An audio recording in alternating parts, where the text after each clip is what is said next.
so listen up for attendance, please.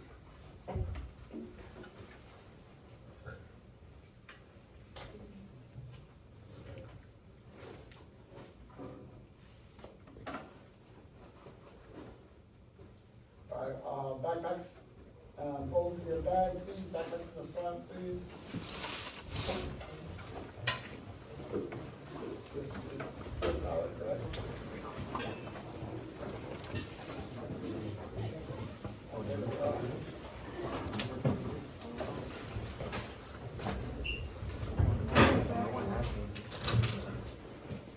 All right, listen up for attendance, please. Aaliyah. Aaliyah today. Joseph. Andon. Cecilia. Dashton. Here. Gabriel. Here. Kevin. Here. Jayla. Madeline. Here. Serenity.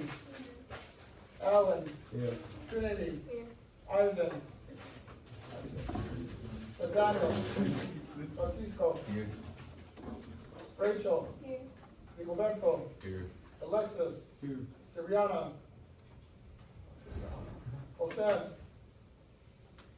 Orlando. Joseph Sanchez. Here. Miguel. Here. Jessica. Here. Rashida. Daryl. Here. And Roy. Here. All right. So, we'll be starting off the class watching a short video on self-esteem. Pay attention to it. I'm going to ask questions about it at the end. And then after that, like I said, we'll discuss section 2 of chapter 2 that have to do with self-esteem.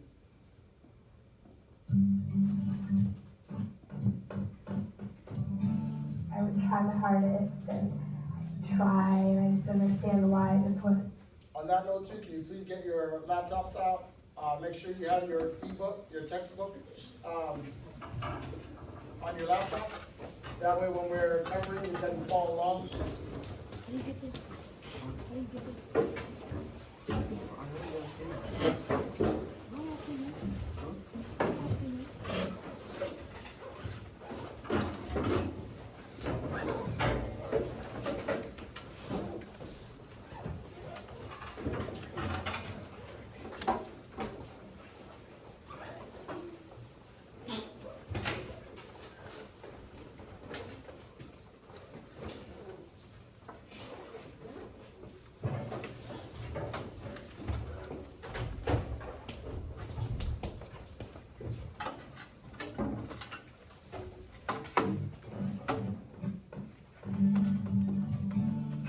Try my hardest and I just understand why I just wasn't getting it. Then she sat down looking at her stage-sized castle. People would be like, don't try hard enough, you're lazy, work harder. They would just be like, oh, you're stupid, you're dyslexic, you don't know how to read. Shay's learning disability didn't just affect her ability to read, it affected her self-esteem. Her self-esteem as far as school work goes is very low. She always says, I can't do this, I can't do it. I hated going to school. My mom would literally have to drag me out of the house to get me to school because I just didn't want to go through the long day. She was a nervous wreck. I thought she was just gonna fall apart. It was embarrassing. It was embarrassing. Being dyslexic can be extremely frustrating, but it's nothing to be ashamed of. In fact, millions of teens have learning disabilities. I felt really discouraged, and there were times when I would just want to give up because I felt like it was hopeless. Shay's disability ate away at her self-esteem. She realized things needed to change, but how? You know, you can do it. It's just hard, like, getting it out there, you know, and, like, having the confidence. What advice would you give Shay to help her improve her self-esteem?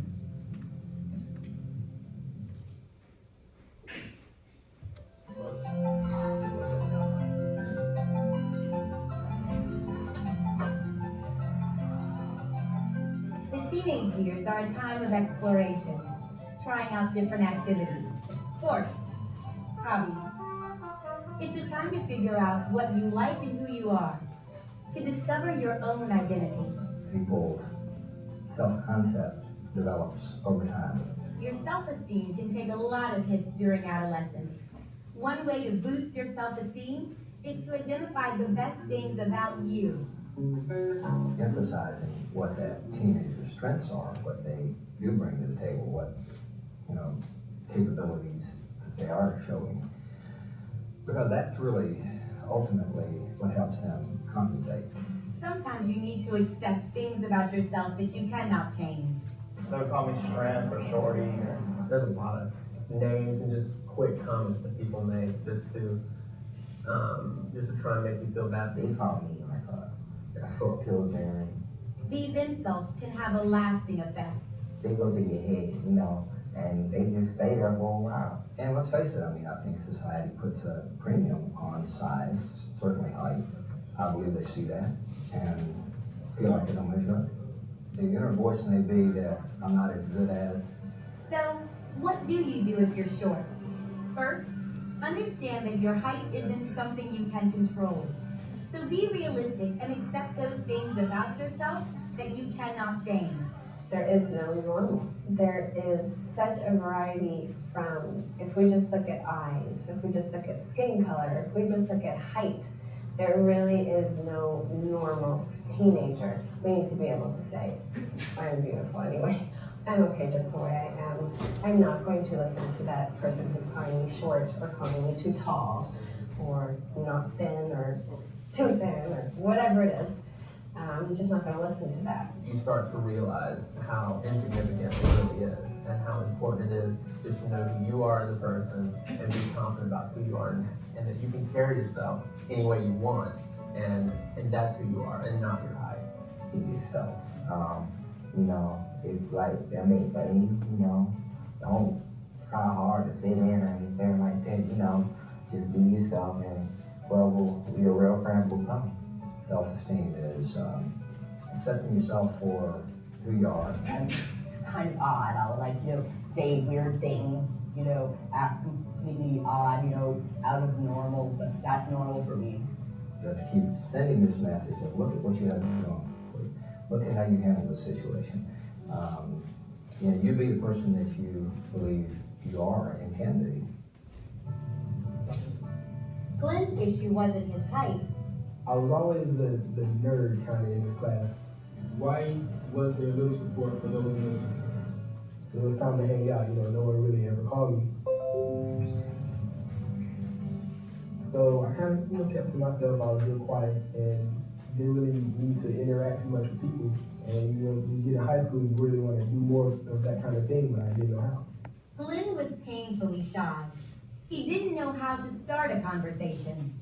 I hated it because I might be around some people and I want to start a conversation. Hey, how you doing? What's up? What's your name? It just wouldn't come out. I couldn't say it.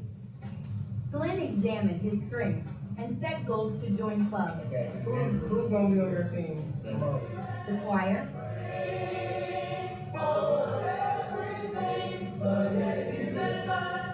the golf and swim teams. With each success, his self-esteem improved and he gradually came out of his shell. Actually, I remember my first time in practice. And at the end of practice, the coach call me up and say, okay, let's see what you got. And everybody on the team, they're watching me. I just jump in the pool and go as hard as I can. Yeah, that's pretty good. So that kind of built my confidence. Glenn was able to overcome his shyness, enjoy himself, and boost his self-esteem in the process. I find that, nothing is as bad as it seems. I don't have to be shy. I can start a conversation if I want to. I can conquer the world, Something else Glenn learned? You don't need to be like everyone else to feel good about yourself.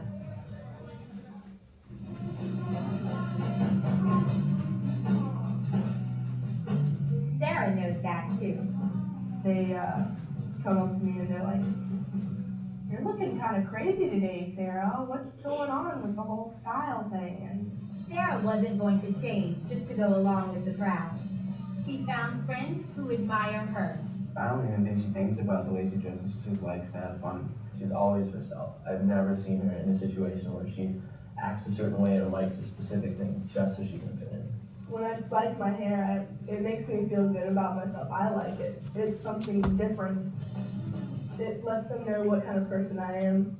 Sarah says that her differences give her confidence and make her feel good about herself, but she wasn't always so secure. When I was younger, I was more of an outcast. I thought that I was extremely overweight. I thought I was ugly. I thought that, I couldn't get any friends, that I couldn't get a boyfriend, that I was very self-conscious because I was made fun of earlier on and really rejected by this couple group of girls that I wanted to be friends with so badly. Think about how different you are now from a few years ago. In Sarah's case, As soon as I started branching out and started realizing, hey, look, I do have an opinion of my own, I started getting more into what I wanted to do, what I thought was cool, and my own sense of fashion. As I'm getting older, I'm starting to realize that what other people think about me just doesn't matter as much anymore. I think we're gaining more acceptance of a lot of different diversities that are out there. part of developing your own identity and improving your self-esteem in the process is figuring out the things you excel at. Sarah found her own niche. I sing, I write poetry, I play the piano as well. Pretty much everything in the arts interests me, all aspects of it really fascinate me, because through all the arts, I can express myself in every single one of them. And you think, gosh, how could that person be so happy if they're not in the in crowd, or if they're not dressed a certain way, or if they're not, getting straight A's in school, or if they're not, going to these parties, whatever it is. How could that person be happy? Now it's individuality. Figuring out your personal style and finding friends who appreciate who you are go a long way toward feeling good about yourself. But your accomplishments, especially in school, can also make a difference. From about middle school onward, there's just this huge pressure to always be feminine, always be cute and bouncy and perky, and that doesn't go all that well with serious academics. So I think a lot of girls are hurt by that. Not Melissa. She's focused on science and wants to become a computer programmer. In her school, not many girls are interested in advanced sciences, and that hasn't been easy for Melissa. The initial impression that most guys have is that girls are not good at science and won't make a good lab coat. I can remember just being ridiculed, tortured. The struggle was definitely there, but I guess probably when I was about 14 or 15, I realized, first of all, I couldn't change myself. And I guess I got to the point where I didn't really care enough what people thought about me, even want to try to change. I just thought it was more important to be who I was and pursue what interested me than to try to be popular. Melissa says one person who played a key role in helping her overcome that struggle and find her own identity is her dad. She says he's always been there for her. He's always pushed me towards science. Starting back, I can remember when I was about 6 getting a microscope on the Christmas tree. Melissa fought the conventional view about girls in science. And now, when it comes to her future, the sky's the limit. She has advice for other teens. Just not to give up. To go for the math or science or computers. Everything else is just temporary. Your career is a lot more permanent. Doing well in school is important.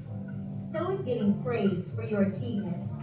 But praise that isn't earned can be a problem. Christina says in her old school, some of her teachers constantly showered her with compliments, even if she didn't deserve them. Finally, it gets to the point where you really don't appreciate the compliments anymore. You just kind of ignore them. Being praised for your achievements can help boost your self-esteem. But when the praise is overdone or isn't deserved, There's no longer this sense of earning something, of being able to set a goal, work for it, accomplish it, and know that there are distinctions between who does a better performance and who does a less than performance. Christina says in her new school, the work is tougher. Getting good grades is tougher. But when she receives praise, she knows it's real.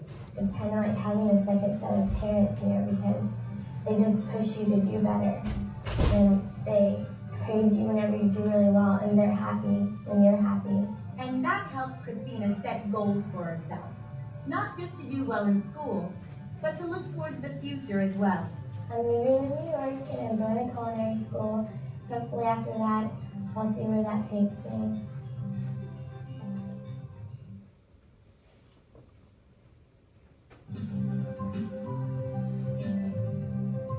Ellen racked her brain all night to figure out. Shay's dyslexia made it difficult for her to feel good about herself. So much of a struggle for me each day, you know. Trying to work up the self-confidence, just be like, I can do this. And It's not a reflection on you if you're trying your best. You need to always remember that. I did my best, and I'm going to now tweak or change a little bit, is what I mean by tweak, what I did to reach my goal, so next time I'm gonna get closer. Shay kept getting closer with the help of a tutor who taught her ways to cope with her dyslexia. she really helped me with the emotional part and telling me, like, it really provided, because I came to her, she told me, she's like, you're not the only one like this, you know, there's other kids. And it all just started clicking, like, wow, you know, there's a reason why. And that's what really made me feel better. To feel good about ourselves, we need things to feel good about. We need accomplishments. We need mastery experiences. We need real competencies. And when we succeed, then that's when we feel good about ourselves. Focus on the positive aspects of your personality, your accomplishments, talents, and contributions to the community. Flynn overcame his shyness by focusing on his strengths and setting goals for himself. Oh, how do you 18, right? Sarah learned it's okay to be different. We all have different opinions, but that's okay. Accept each other for who you are. And Stephen and Justin realized that their height didn't have to affect their self-esteem. It's who you are and how you present yourself to other people. Keep your head up, keep doing what you do, you know, be yourself, you know, I mean, you have to earn it. If they see how you act, you get some respect. Having positive self-esteem helped Melissa and Christina figure out what's important to them and where they're headed.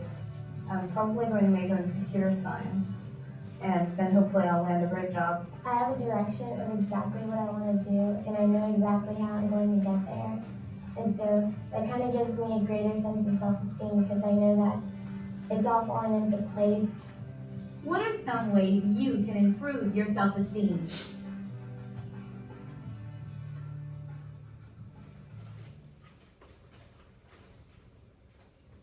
All right. So, what are some ways to improve your self-esteem? Here we go, right here.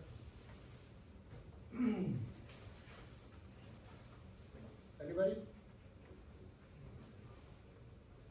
Go ahead. Make a list of your strengths and weaknesses. Like strength of your strengths and your weaknesses? Yes. How do you think that would help you, Alan? So I can try to improve my weaknesses. Yeah. Right? When you write something down, you're setting a goal, right? When you accomplish a goal, how do you feel? Good. Good, right? So does that build your self-esteem? Yeah. So, yeah, one good way is everybody knows what we're strong at, right? We all know what we're good at, right? But have you guys ever stopped and thought about what you're not good at? What your weaknesses are? How you can improve that? No, right? I never thought of doing that, right? So yeah, making a list of your strengths and your weaknesses.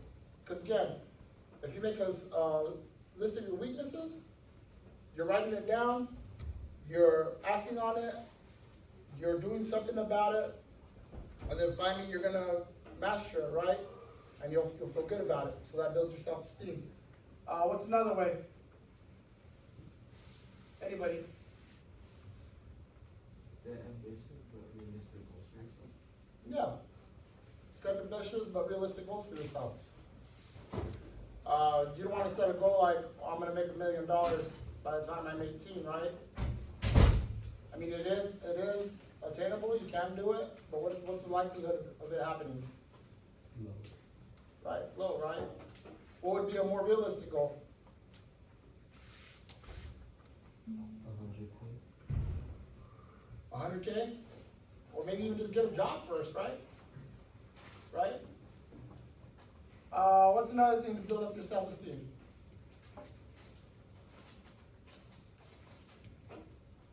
Don't be too hard on yourself. Don't be too hard on yourself. Good. Rely on your guidance. What was that? Rely on your guidance. Rely on your guidance. Is that what you said? Yeah. Yeah. Right? Jessica, give me another one. Learn to accept compliments. That was actually a hard one for me to do. Like I told you guys before, I was always a standoff person. Like I have a really small circle. I'm very, I guess, an introvert when it comes to people. So when somebody would compliment me on something, I always thought they had an agenda. Oh, well, what does he want from me? Since, oh, he complimented me on my shoes. What does he want from me? Or, it was just hard for me to accept any kind of compliment. Because I always thought somebody had an agenda or wanted something from me in return.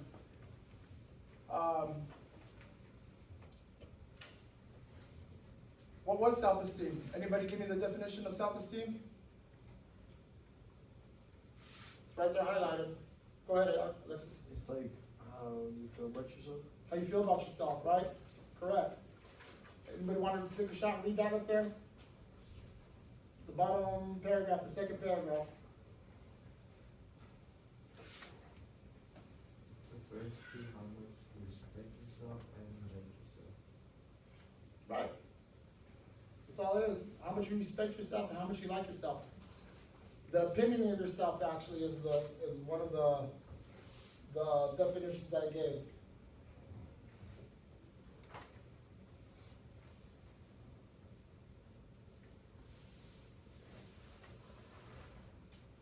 So it says here, self-esteem refers to how much you respect yourself and like yourself. As with so many other concepts of mental health, you can think of self-esteem as a continuum, ranging from high self-esteem to low self-esteem. Many psychologists think that high self-esteem has a positive effect on health, while low self-esteem has a negative effect on health. How many agree with that statement?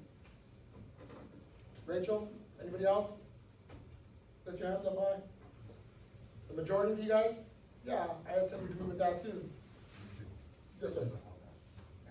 Who went to the restroom earlier? You're back? Yeah, go ahead. Really quick story I'll share with you guys. Go ahead, Evan.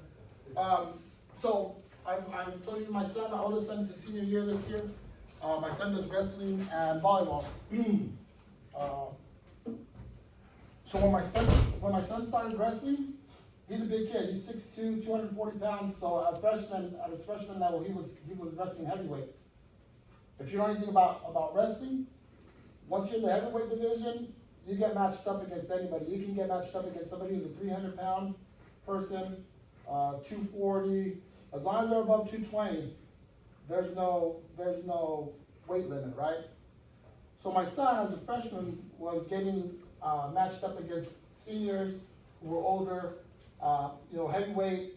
So these were a lot of guys who had experience already, stuff like that. So my son, his freshman year, he would go into every match telling me, "Dad, I don't want to hurt nobody." Right? I think I might have shared this with you guys before. But he just didn't want to hurt nobody. Because, like I said, my son's a big book nerd,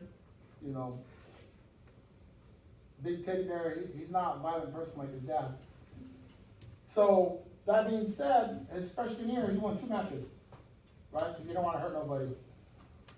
Sophomore year came around, I thought he was going to improve. I thought he was going to have a little bit more confidence. It was the same thing. He didn't want to hurt nobody. He didn't think he was good enough to be in the division. He didn't think he was good enough to wrestle against the guys he was wrestling. So his self-esteem was really low. That, and he would get bullied because of his size. He would get made fun of because of his size. So sophomore year, he won 3 matches. And so his junior year came around, and I thought it was going to be the same. He was going to be timid, low self-esteem, no confidence. So what ended up happening is they ended up getting a new coach. He was a coach that helped out at ASU. If you know anything about wrestling, ASU has one of the better wrestling programs in the country. So this coach comes in, starts working with my son, right? Sees the potential in him. Starts having him do drills, starts having him do things that he wasn't used to doing, things that were out of his comfort zone, things that made him work hard, things that he didn't like to do. So as he did this, he was telling my son, come on, you can do this. You do it in practice. You know, started building up his self-esteem, started building up his confidence, right? My son's junior year, he went from winning 2 to 3 matches his senior and his sophomore year to winning 10 matches and losing 3 his junior year. And then this year he won 11 and lost 2. Made it to the second round of the wrestling tournament, state tournament. So just by this coach working with him, building up his self-esteem, telling him that he could do these things that my son thought that he couldn't do, and coming from a parent, when a parent tells you something, I'm sure you guys all know, it's different when somebody else tells you other than your parent. So when I seen him doing this, I was like, oh man, he really improved, right? Like his self-esteem, his self-confidence grew, and just through that, he was able to win matches, right? Not only did it help him with his wrestling, but it went beyond wrestling. It went into volleyball. It went into his schoolwork. It went into he became part of the student athlete club because he wanted to do more, get more involved and stuff. But those were things he wasn't doing before because his low self-esteem wouldn't let him. He didn't think that he was smart enough to do things, or that he wasn't, he didn't fit in with the right crowd or whatever. But again, when somebody builds you up, builds up your confidence and your self-esteem, then again, you can do just about anything. High self-esteem correlates to what? A healthy what? A healthy life, right? Low self-esteem, what? One more time? Not healthy, right? Anybody here experience anything like that? Where they tried something new, weren't good at it, their self-esteem was low, and then once you start getting better at it, you get a little bit more confident? Anybody experience anything like that? Miguel, you with soccer. Do you remember the first time you ever played soccer? Not really. Not really? Do you remember the first time you ever scored a goal? Yeah? Do you remember when you scored the goal, thinking like, oh man, all that hard work finally paid off? Or was it just luck?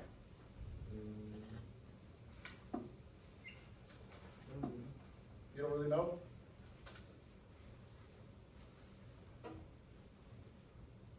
On that note though, athletes, do you think athletes have to have a certain level of self-esteem in order to play?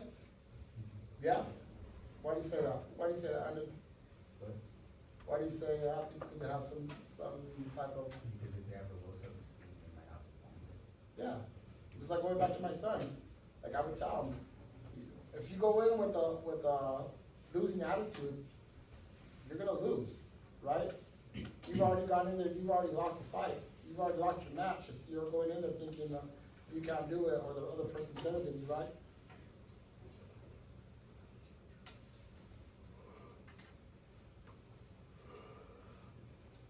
All right. Somebody read me this first paragraph here, the benefits of high self-esteem. Rachel, can you read that for me, please? People with high self-esteem accept themselves for who they are.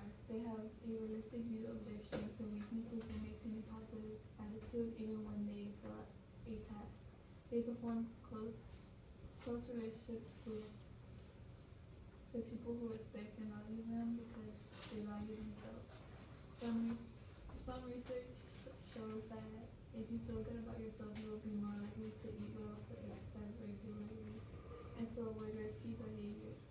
You will also be more likely to set goals for yourself, ask for help when you need it, and bounce back quickly from setbacks and disappointments. Thank you. high self-esteem. Of course, you're going to be more extrovert, right? Everybody remember from chapter 1 what extrovert means?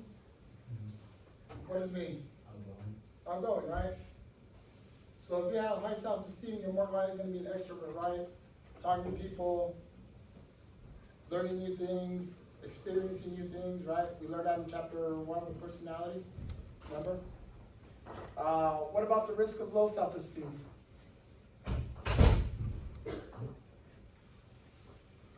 Kevin, could you read that?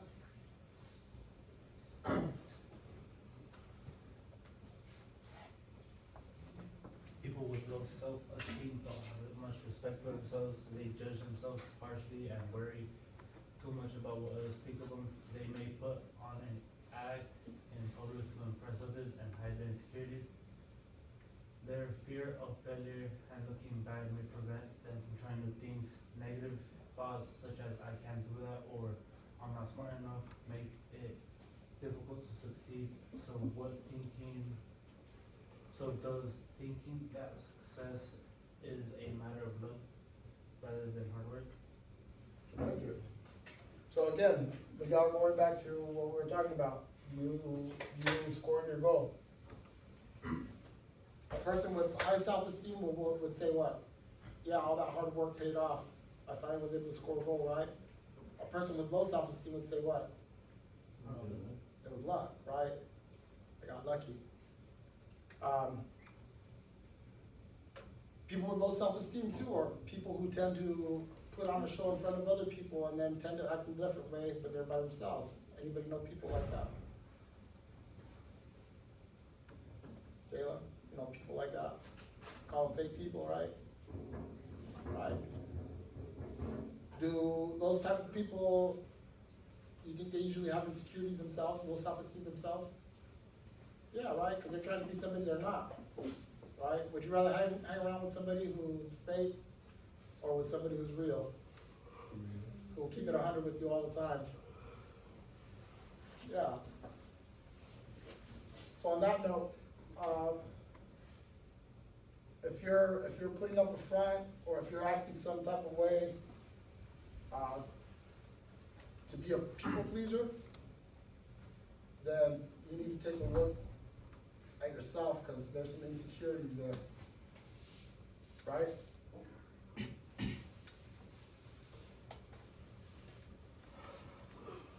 All right, so how self-esteem develops through childhood, adolescence, and adulthood.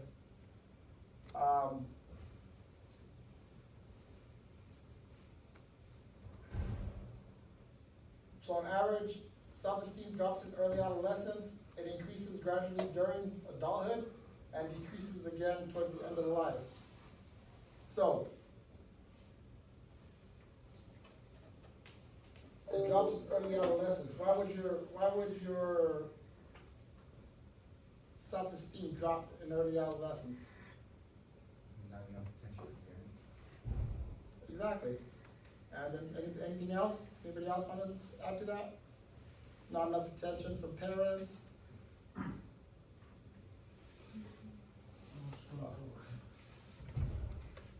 Anybody else? What about people not acknowledging your accomplishments or making fun of you when you fail? Right? Like especially in adolescence. For example, going back to sports. You've never played sports or anything, but you try out for the basketball team and you don't make it. And they make fun of you because, oh, you're not good enough or whatever. Does that do something to your self-esteem? Yeah. So in adulthood, why would it increase? Why would it increase in adulthood? You wouldn't want to make a change. Because what? You wouldn't want to make a change. You want to make a change, right? In adulthood, you're more aware of what you want to do with your life, right? You're accomplishing a lot of your goals, right? By now you have a career, right? You know what you're going to do in life. pretty much, right? Hopefully you have some type of money secured, stowed away, you have your own place, right? So your self-confidence builds up because you're on your own, you're doing things on your own, right? Why would it decrease as you get older?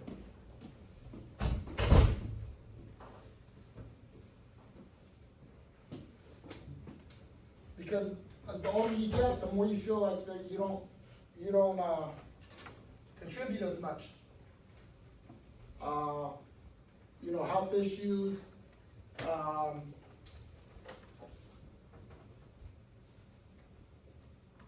like when you guys see old people, what do you guys think? Like, you feel sorry for them, right?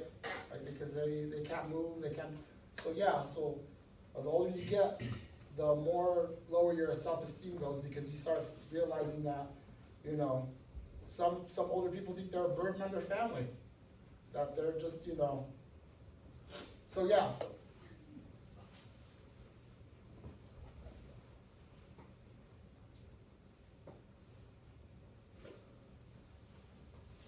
So, go ahead and take a look at the rest of the chapter, please. I'm going to come back. I'll ask you questions about Maslow's self-actualization, what it takes to reach self-actualization. I'll be right back.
Maslow's self-actualization.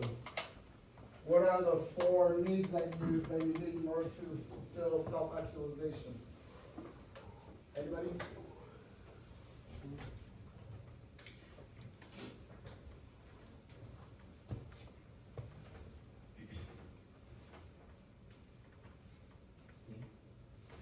Esteem? That's one of them. What else? Belonging. Belonging. What else? Safety. Safety. Physical needs.